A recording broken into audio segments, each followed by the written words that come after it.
इमानदार, मेहनती र देशभक्तहरूलाई सम्मान गर्दै व्यथिति, भ्रष्टाचार अनि अन्याय विरुद्ध हाम्रो निगरानी। यो हो टेलिभिजनको समय चक्रको अर्को एउटा नयाँ श्रृङ्खलामा यहाँलाई स्वागत छ दर्शकहरू। म विक्रम श्रेष्ठ। श्वास प्रश्वास सम्बन्धी समस्या लिएर 4 दिन अघि सिन्धुपाल्चोकबाट उपचारको लागि काठमाडौँ ल्याइएकी एक वृद्धाले धेरै निजी अस्पताल धाउँदा पनि भर्ना पाइनन्। सेवा भन्दा पनि व्यापार मात्रै गर्ने निजी अस्पतालहरूले त गरिब देखेर वृद्धाका छोराछोरीसँग अग्रिम 3 लाख रुपियाँ मागे, केहीले गेटबाट भित्र पस्नै दिएनन्। समय चक्रमा वृद्धाको स्टोरी प्रसारण भएपछि स्वास्थ्य तथा जनसङ्ख्या मन्त्रालयले यस्तो व्यवहार गर्ने अस्पतालहरूलाई सुध्रिन आग्रह गरेको छ। यो सरकारी चासोसँगै आजको प्रस्तुतिमा प्रवेश गर्ने अनुमति चाहन्छौँ। जोखिममा काम गरिरहेका स्वास्थ्यकर्मी, सुरक्षाकर्मी आदिका लागि घोषित भत्ता 4 महिना पुरा भइसक्दा पनि अझै किन दिइन? भत्ता दिनुपर्ने गृह, रक्षा र स्वास्थ्य मन्त्रालयहरूले विवरण तयार पारेर अर्थ मन्त्रालयमा बुझाइसकेका छन्। अर्थ मन्त्रालयका अधिकारीहरू थाहा छैन के महत्त्वपूर्ण काममा व्यस्त भएका छन्। उनीहरूले जोखिम भत्ता निकासा गर्न चाहेका छैनन् वा सकेका छैनन्। महामारी नियन्त्रणका लागि अग्र मोर्चामा रहेर काम गर्ने स्वास्थ्यकर्मीहरूको मनोबल गिराउन काम नगर्न स्वास्थ्य मन्त्रालयले बारम्बार आग्रह गर्छ। तर अर्थ मन्त्रालयले चाहिँ भत्ता नै रोकेर स्वास्थ्यकर्मीहरूलाई निरुत्साहन गरिरहेको छ। आजको समय चक्र सुरुमा यो रिपोर्ट। कोरोना महामारी नियन्त्रणका लागि अग्रभागमा रहेर खटिने स्वास्थ्यकर्मी, सुरक्षाकर्मीका लागि चैत 11 गतेदेखि लागू हुने गरी दिने भनिएको जोखिम भत्ता किन अझैसम्म दिइएन भन्ने प्रश्नको जवाफमा स्वास्थ्य मन्त्रालयले असार मसान्तमा मन्त्रालय अन्तर्गतका सबै स्वास्थ्य संस्थाको जोखिम भत्ता आफूहरूले बुझाइसकेको जवाफ दिने गरेको छ। उता सुरक्षाकर्मीका लागि दिइनुपर्ने जोखिम भत्ताको फाइल पनि तयार भएर अर्थ मन्त्रालय पुगिसकेको छ। हालसम्म नेपालमा 6,21,000 भन्दा केही बढीको स्वाब परीक्षण गरिएको छ। यसमा 31,900 स्वास्थ्यकर्मीहरू प्रत्यक्ष अप्रत्यक्ष रूपमा खटिएका छन्। नेपाली सेना, नेपाल प्रहरी र सशस्त्र प्रहरी पनि महामारी नियन्त्रणको अग्रभागमै खटिएको छ। तर भत्ता भने अर्थ मन्त्रालयमा गएर रोकिएको छैन, पाएको छैन। पाउनु पर्ने हो। हामी यस्तो रिस्कमा काम गरिरहेका छौँ। हामी त यो कोभिडको क्लिनिकमा पनि काम गरेका छौँ।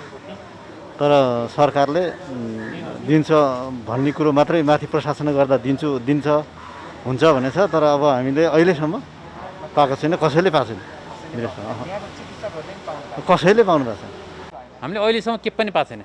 भत्ता सत्ता भन्ने चाहिँ केही पनि पाएको छैन। काम चाहिँ कन्टिन्यू 5-6 महिनादेखि यो कोभिड लागेदेखि नै ननिस्टप यही गतिमा चलिरहेछ, काम भइ नै रहेछ, काम गरिरहेछौँ। भत्ताहरू चाहिँ केही पनि पाएको छैन। रक्षा, गृह र स्वास्थ्य मन्त्रालयले जोखिम तथा प्रोत्साहन भत्ता उपलब्ध गराइदिन आग्रह गर्दै पटक पटक पत्रचार पनि गरिसकेका छन्। देशभर करिब 35,000 सरकारी तथा विकास समिति अन्तर्गतका स्वास्थ्य कर्मीहरू छन्। यी मध्ये 10,000 जति अग्रभागमा खटिएको स्वास्थ्य मन्त्रालयले जानकारी दिएको छ। प्रतिकार्य योजना कार्यान्वयनका लागि तिनै प्रकारका सुरक्षा निकायका हजारौं जनशक्ति फिल्डमा खटाइएको छ। कसैले पनि प्रोत्साहन भत्ता भने पाएका छैनन्। कारण के हो त? भत्ता रोक्ने अर्थ मन्त्रालयसँग यो प्रश्नको जवाफ लिन हामीले बिहिबार हर मकदुर प्रयास गर्यौं। तर सामाजिक दूरी कायम गरेर पनि टेलिभिजनको क्यामेरा अगाडि आउन सकिँदैन भन्ने जवाफ अर्थ मन्त्रालयका अधिकारीहरूले दिए। सरकार आफैले सामाजिक दूरी कायम गर्दा कोरोना सर्दैन भनिरहेको छ। तर सामाजिक दूरी, मास्क आदिको प्रयोग गरेर सुरक्षित भएर टेलिभिजनको क्यामेरा अगाडि बोलिदिन हामीले आग्रह गर्यौं। अर्थ मन्त्रालयका अधिकारीहरूले कोरोनाको डर हुने भन्दै पन्छिए। हामीलाई स्वास्थ्यकर्मी र सुरक्षाकर्मीको तर्फबाट सोध्न मन थियो, तपाईहरू सामाजिक दूरी कायम गरेर मास्क लगाएर भेट्न आउँछौँ भन्दा पनि डराउने, अरूले चाहिँ कोरोना सङ्क्रमितकै उपचार गर्नुपर्ने अवस्था छ। आफू सुरक्षित बस्ने अनि जोखिममा काम गरेकाहरूको भत्ता चाहिँ किन रोक्ने भन्ने प्रश्न गर्न मन थियो।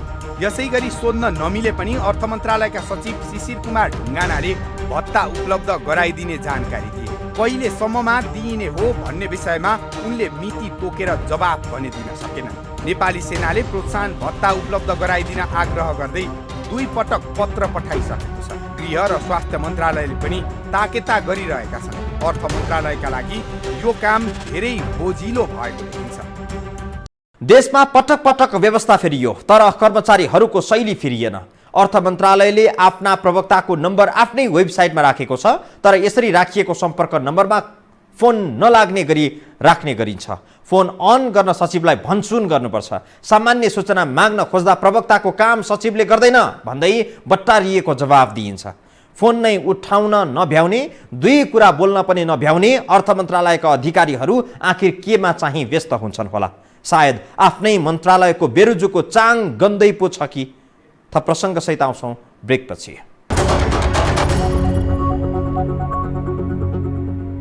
कतिपय आइसोलेसन कक्षमा बसेका कोरोना सङ्क्रमितहरूले चिकित्सकले एकपटक सोध्न समेत नआएको गुनासो गरेका छन्। विराटनगरमा नेपाल विद्युत प्राधिकरणका एक कर्मचारीको कोभिड-19 का कारण ज्यान गयो। चिकित्सकहरूको लापरवाहीका कारण उनको मृत्यु भएको दावी गर्दै आफन्त कानुनी उपचारको लागि गएका छन्। यस्ता केही घटना नभएका होइनन्, हुन्छन्, तर पनि यो बेला भएका कमी कमजोरीलाई सुधार गर्दै थप क्षति हुन नदिन सरकारले र स्वयं स्वास्थ्य कर्मीहरू एकजुट हुनुपर्ने अवस्था छ। स्वास्थ्य कर्मीहरूलाई सुरक्षाको प्रत्याभूति जोखिम विरुद्ध लड्ने साहस चाहिएको छ। काम गर्ने मानिसहरूलाई प्रोत्साहन गर्ने भनेको तलब भत्ताले पनि हो। यति भत्ता नै आखिर किन रोकियो त?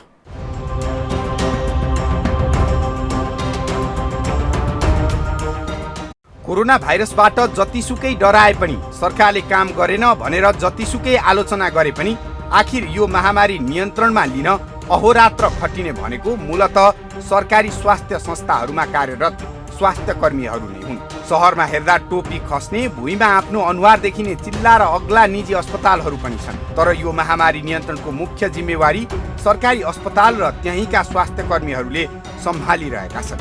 सरकारले सञ्चालन गरेको आइसोलेसन, कोभिडका बिरामीका लागि उपचार गरिने अस्पतालहरूको गुणस्तर राम्रो नभएको र कोभिड-19 का बिरामी स्वास्थ्य कर्मीकै उपेक्षाको शिकार भएका खबरहरू पनि नआएका होइनन्। तर पनि अहिले मुलुकभर रहेका 14,000 भन्दा बढी सक्रिय संक्रमित स्वास्थ्य कर्मीहरूकै जिम्मामा छन्। कतिपय स्वास्थ्य कर्मीहरू उपचारमा खटिँदा खटिँदै आफै संक्रमित पनि भएका छन्। कोभिड-19 रोकथाम उपचार संक्रमित ओसार पसारमा संलग्नहरू संक्रमणको उच्च जोखिममा छन्।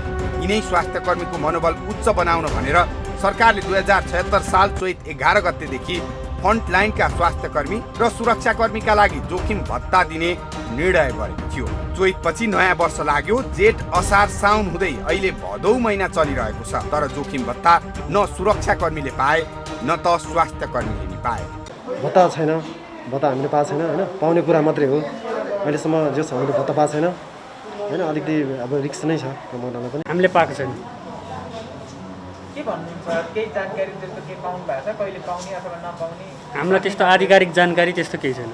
कोरोना संक्रमितको उपचार गर्नेहरू, प्रयोगशालाका प्राविधिकहरू, बिरामी ओसार प्रसारमा सक्रियहरू, सुरक्षा व्यवस्थापन र प्रतिकार्य योजना लागू गर्न खटिने राष्ट्र सेवकका लागि प्रतिशत तोकेर जोखिम भत्ता दिने निर्णय भएको थियो। 4 महिना बित्यो, साल नै बदलियो, तर जोखिम भत्ता निकासा अझै भएको छैन।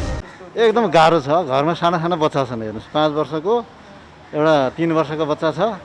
अब घरमा जानुपर्छ। हामी आफूलाई त अलिकति भनौँ अलिकति मनोबल उच्च छ भनौँ न, अलिकति केही हो गर्न सकिन्छ। बच्चाहरूलाई त अब सेभ गराउन एकदम गाह्रो छ हेर्नु। त्यसले गर्दाखेरि घरमा जानु गाह्रो छ। तर रिस्क मोलेर एकदम टेन्सनमा, तनावमा काम गरिरहेका छौँ क्या। एकदम अस्थिर, निन्द्रा लाग्दैन होइन। तर यो यहीँ आएर हामीले जनतालाई यो सेवा दिए बापत, स्वास्थ्य सेवा दिए बापत हामीले त्यो तनाव खेपिरहेका छौँ। अब हामी आफैले तपाईँको रिस्कबाट बच्नको लागि विभिन्न सेक्युरिटी पर्सनल खर्च गरेर चाहिँ हामीले सेक्युरिटीका विभिन्न गरेका छौँ। सरकारले सबै अब 100 यही सर्जिकल मास्क दिएको छ होइन, अरू खासै केही छैन। मन्त्री र उच्च पदस्थ कर्मचारीहरू देश विदेश घुम्दा भ्रमण भत्ता कहिल्यै रोकिएन। छलफल र बैठकमा बैठक भत्ता बुझ्न पनि यो देशमा केहीले छेकेन। तर सामाजिक तिरस्कार, पारिवारिक दबाव र तनाव बीच काम गर्ने स्वास्थ्य कर्मीका लागि दिन्छौँ भनेको भत्ता पनि सरकारले 4 महिना भयो दिनका लागि अझै सुरसार गरेको छैन।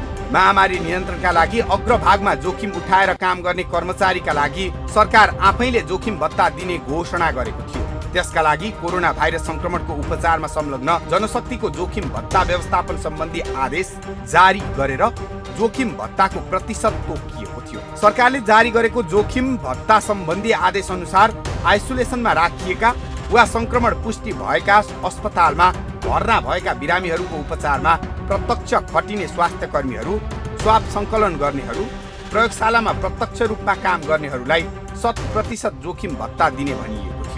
संक्रमण पुष्टि नभएका तर आइसोलेसनमा राखिएकाहरूको उपचारमा अप्रत्यक्ष रूपमा संलग्नहरूलाई सुरु तलबको 75%, विमानस्थल, नाका आदिमा राखिएको हेल्थ डेस्कमा खटिने तथा प्रयोगशालामा कार्यरतहरूलाई 50% प्रोत्साहन भत्ता दिने भनिएको यस्तो आदेश मन्त्री परिषदले पनि पास गरेको थियो। तर अहिलेसम्म न जोखिम भत्ता न प्रोत्साहन भत्ता कुनै पनि निकासा भएको छैन। अहिलेसम्म त छैन, अहिलेसम्म पाएको छैन। अब हामी काम गरेको त यहाँ त यत्रो महिना भइसक्यो, तर हामीलाई चाहिँ भत्ता थाहा छैन। अहिले थाहै अस्ति कसैलाई पनि दिनुभएको छैन, अहिलेसम्म त्यो सुनेको छैन है। हामीले पायो भनेर चाहिँ कसैले गुनासो पाएको छैन, पाएन। अब खै यति मात्र होइन, प्रतिकार्य योजना कार्यान्वयनमा फिल्डमा खटिएका सुरक्षाकर्मीलाई पनि दैनिक 300 का दरले भत्ता दिने भनिएको थियो। सरकारले यस्तो घोषणा गरे यता 3 महिना कडा प्रकृतिको लकडाउन भयो। विभिन्न जिल्लाहरूमा कतै लकडाउन कतै निषेधाज्ञा पनि लागू भइरहेको छ।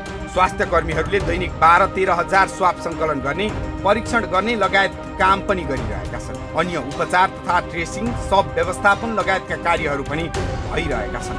यस्तो महामारीमा जोखिम उठाएर काम गर्नेहरूलाई सरकारले भत्ता भने कहिले दिने हो अझै टुङ्गो लागेको छैन।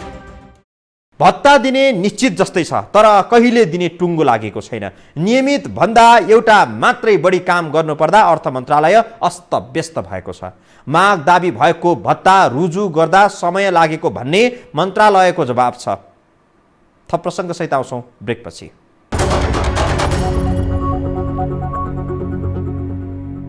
कोरोना संक्रमण झनझन बढिरहेको छ। स्वास्थ्य कर्मीहरूको जिम्मेवारी पनि बढिरहेको छ। स्थिति हेर्दा लाग्छ नियन्त्रण भन्दा बाहिर जाला कि भन्ने चिन्ता पनि बढिरहेको छ। यस्तो बेला स्वास्थ्य कर्मीहरूको हौसला बढाउने कार्यहरू गर्नुपर्छ। कोरोना विरुद्ध लडिरहेका स्वास्थ्य कर्मीसँग बेला बखत हाम्रो नेपाली समाज भेट्न पुग्छ। कहिले स्वास्थ्य कर्मी बसेको घर घेराउ गर्न पुग्छ, कहिले होम आइसोलेसनमा बसेका चिकित्सकको कम्पाउन्ड गेटमा ब्यानर टाँच्न समाजका सदस्यहरू पुग्छन्। कोरोनासँगै समाजसँग पनि लड्न त हम्य नै छ।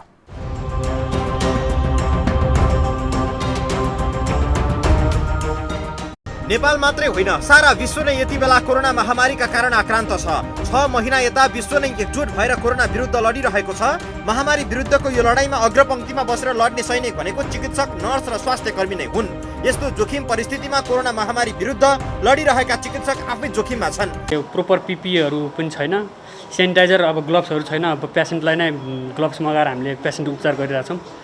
एउटा जब सिटामोल किन्न नसक्ने पेसेन्ट आउँछ, उसलाई ग्लोभ्स मगाएर कसरी उपचार गर्ने त्यतातिर पनि ध्यान दिनुपर्ने हुन्छ। त्यही हो। कोरोना संक्रमितको उपचार गर्दा गर्दै कतिपय स्वास्थ्य कर्मी आफै संक्रमित भएका छन्, केहीले ज्यान पनि गुमाएका छन्।